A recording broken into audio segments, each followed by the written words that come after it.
I want to encourage you to visit the Old Testament, and you will find a very powerful woman by the name of Deborah.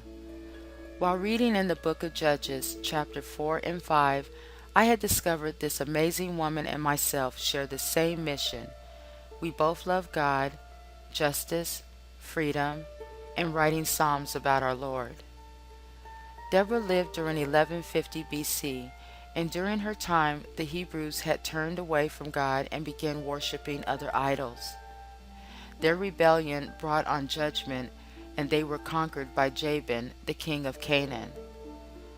After they cried unto the Lord, he sends Deborah, a prophetess, and the only female judge in the book.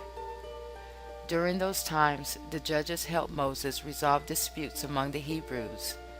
They will receive messages through prayer and meditation. Deborah would sit under a palm tree and think about the Father and sought him for guidance.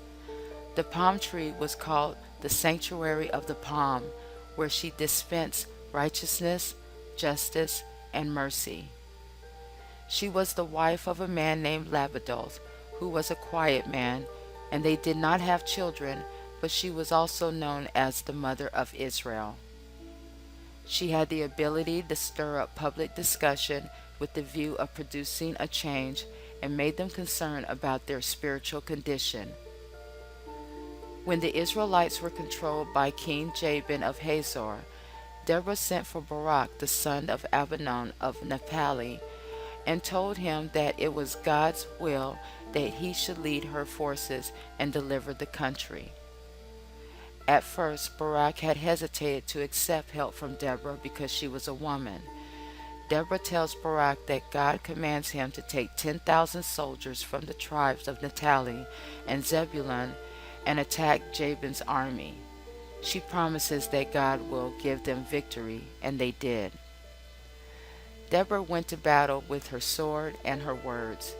You can read her psalm in Judges chapter 5, where her song of praises magnified the Lord over Israel's victory and gaining 40 years of freedom. These days we need more women warriors like Deborah in the world. After raising 3 sons, I am blessed to have 2 granddaughters, and with the help of my beautiful daughter-in-law, it is my prayer that we will all be women warriors for the God of Israel. I wanted to do this short message to encourage mothers and daughters to search for a woman they can look up to from the Bible and the qualities and attributes the God of Israel has sent them to do. I also want to thank you for visiting King's Kid Outreach Ministry, and I hope you take the time to read the whole book of Judges. Also keep in mind that if you don't study your past, you cannot prepare for the future.